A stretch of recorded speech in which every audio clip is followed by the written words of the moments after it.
Quelques mésaventures. Alors Valentine, comment s'est passé ton voyage au Québec? J'arrive à l'instant seulement. C'est une région magnifique, mais mon voyage a été mouvementé. Qu'est-ce qui t'est arrivé? Tu as eu des mésaventures? Oui. Pour commencer, l'avion est parti avec presque 2 heures de retard. Quand je suis arrivée à Montréal, je n'ai pas trouvé ma valise. Mes bagages avaient été égarés. Je suis restée plusieurs heures à l'aéroport avant de pouvoir aller en ville. Ah oui, c'est très contrariant. Ce n'est pas fini. 3 jours après, j'ai perdu mon passeport, ou on me l'a volé. En tout cas, il a disparu. J'ai dû aller au consulat de France et remplir toutes sortes de papiers. Oh ma pauvre, c'est la loi des séries. Y a pas eu de tremblement de terre, ni d'incendie? Non, Dieu merci. Le reste de ma visite s'est très bien déroulé. J'ai eu le coup de foudre pour cette région, et pour ses habitants. Ses habitants ou un habitant en particulier? Je ne faisais rien d'intéressant. Madame Lambert, avant, vous ne viviez pas à Bruxelles, n'est-ce pas? Effectivement, nous habitions mon ex-mari et moi dans une petite ville, pas très loin de Liège. Les enfants étaient jeunes et ils allaient à l'école du quartier.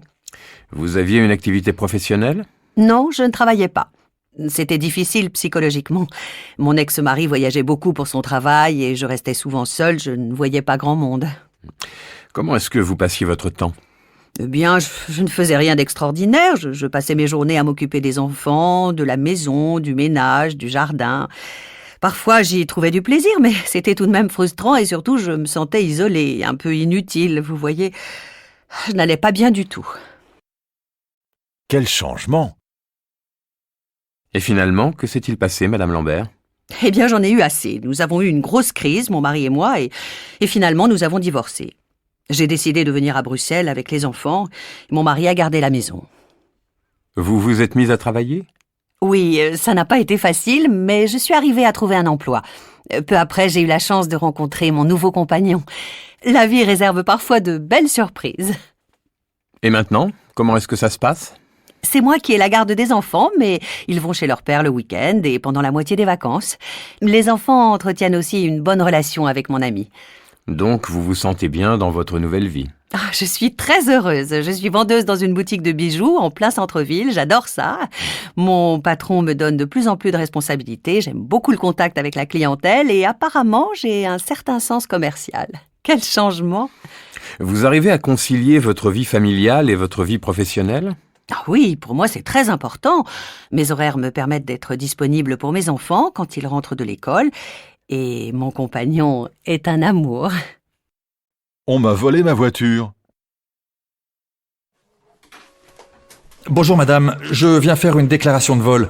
On m'a volé ma voiture. Pourtant, j'ai un antivol. Racontez-moi ce qui s'est passé. Écoutez, j'étais chez moi, dans mon salon. Je lisais tranquillement le journal. Tout à coup, j'ai regardé par la fenêtre et j'ai vu 2 types qui s'approchaient de ma voiture. Vous les connaissiez? Non, pas du tout. C'était la première fois que je les voyais. Ils étaient comment? Vous pouvez les décrire? Ils étaient assez jeunes, plutôt grands, bruns si je me souviens bien. Ils étaient habillés pareil. Ils portaient un jean bleu et un blouson de cuir, noir. Ensuite? Je me suis levé et, à ce moment-là, les 2 hommes sont entrés dans ma voiture et elle a démarré. Je n'ai même pas eu le temps de crier. Tout s'est passé très vite, c'est incroyable. Une mystérieuse disparition. Il est 13h, le journal, Caroline Delaunay. À la une, la disparition d'Arnaud Lemaire. On est sans nouvelles du célèbre marchand de tableaux depuis dimanche. Il a été vu pour la dernière fois ce soir-là vers 21h, en compagnie d'amis. Il portait un costume vert foncé et une chemise rose à col ouvert. D'après les témoins, il semblait détendu. Il a salué ses amis et il est rentré chez lui. Depuis, plus rien. Quelles sont les hypothèses? A-t-il été enlevé? C'est tout à fait possible. La police a immédiatement commencé son enquête. Selon nos informations, Arnaud Lemaire souhaitait acquérir une nouvelle galerie d'art dans le quartier de Saint-Germain. Il avait en vue celle de son rival de toujours, Alain Blanchet. Une rançon a-t-elle été demandée? Non, Jérôme. Aucune rançon n'a été réclamée pour l'instant. Cependant, les enquêteurs ne négligent aucune piste. C'est-à-dire? Arnaud Lemaire commençait à avoir quelques ennuis avec le fisc. Il était suspecté de fraude et des contrôles devaient avoir lieu à son domicile ce matin. Il peut donc s'agir d'une disparition bien organisée alors? Nous devons rester prudents. Pour le moment, rien ne permet de le dire. Nous vous tiendrons au courant dans nos prochaines éditions.